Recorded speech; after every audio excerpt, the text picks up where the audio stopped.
चींटी और टिड्डा की कहानी। गर्मी का दिन था। सुबह की खिली धूप में एक टिड्डा बड़े मजे से घास पर फुदक रहा था। वह बड़ा खुश था और उस खुशी में गा रहा था, नाच रहा था और जिंदगी के मजे ले रहा था। एक ओर जहां टिड्डा अपनी मस्ती में लगा हुआ था, वहीं दूसरी ओर एक चींटी अनाज के एक दाने को पीठ पर ढोकर अपने बिल में ले जा रही थी। जब चींटी टिड्डे के पास से गुजरी तो टिड्डे ने उसे अपने पास बुलाया और कहा, प्यारी चींटी, आओ मजे करें। लेकिन चींटी ने मना कर दिया और अपने काम में लगी रही। वह पूरे दिन कड़ी मेहनत कर एक एक कर अनाज का दाना खेत से उठाकर अपने बिल तक ले जाती रही। अपनी मस्ती में डूबा टिड्डा चींटी को देखता और हंसता। वह बार बार उसे अपने पास बुलाता और कहता, प्यारी चींटी, तुम क्यों इतनी मेहनत कर रही हो? आओ कुछ देर आराम करो, मेरा गाना सुनो। गर्मी के लंबे और उजले दिन है, ऐसे खूबसूरत दिन इस तरह से मेहनत करके हुए क्यों बर्बाद करना। चींटी बोली, मैं ठंड के मौसम के लिए भोजन इकट्ठा कर रही हूँ। मेरी सलाह मानो तो तुम भी ऐसा ही करो, वरना बाद में पछताओगे।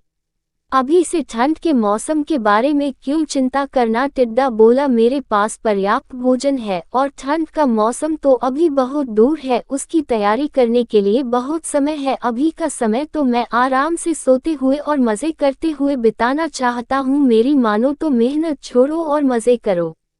टिड्डे की बात पर ध्यान न देकर चींटी अपने काम में लगी रही। पूरी गर्मी मेहनत कर उसने अपने बिल में ढेर सारा अनाज इकट्ठा कर लिया, जो ठंड के दिनों में उसे काम आने वाला था।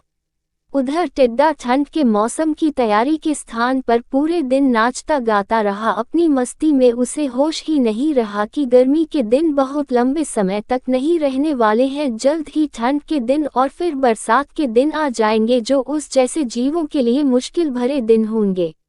धीरे धीरे गर्मी चली गई और वसंत का मौसम आ गया। फिर वसंत का मौसम ठंड में तब्दील हो गया। अब तो सूरज बमुश्किल आसमान में नजर आता। दिन छोटे हो गए और रातें बड़ी हो गई थी। कड़कड़ाती ठंड पड़ने लगी थी और बर्फबारी होने लगी थी। अब टिड्डे को महसूस हुआ कि चींटी सही कह रही थी, उसे भी इस मौसम के लिए पहले से तैयारी करनी चाहिए थी। लेकिन वह तो पूरी गर्मी नाचता गाता और मजे करता रहा। अब न उसे गाना गाने का मन कर रहा था, न ही नाचने का। उसका भोजन खत्म हो चुका था। वह ठंड और भूख से तड़प रहा था। उसने सोचा नहीं था कि ठंड इतनी बुरी भी हो सकती है। उसके पास भोजन नहीं था, बर्फ से बचने का इंतजाम नहीं था। उसे लगने लगा कि जिस गर्मी के मौसम में उसने इतने मजे किए हैं, शायद अब अगली बार उस मौसम को देखने के लिए वह जिंदा ही न बचे। एक दिन भूख से तड़पते हुए बर्फीले मौसम में उसकी नज़र चींटी पर पड़ी, जो अपने बिल में मज़े से आराम कर रही थी। उसके पास पर्याप्त भोजन था और ठंड से बचने के लिए आसरा। टिड्डा पछताने लगा और रोने लगा। उसे समय बर्बाद करने का फल मिल चुका था।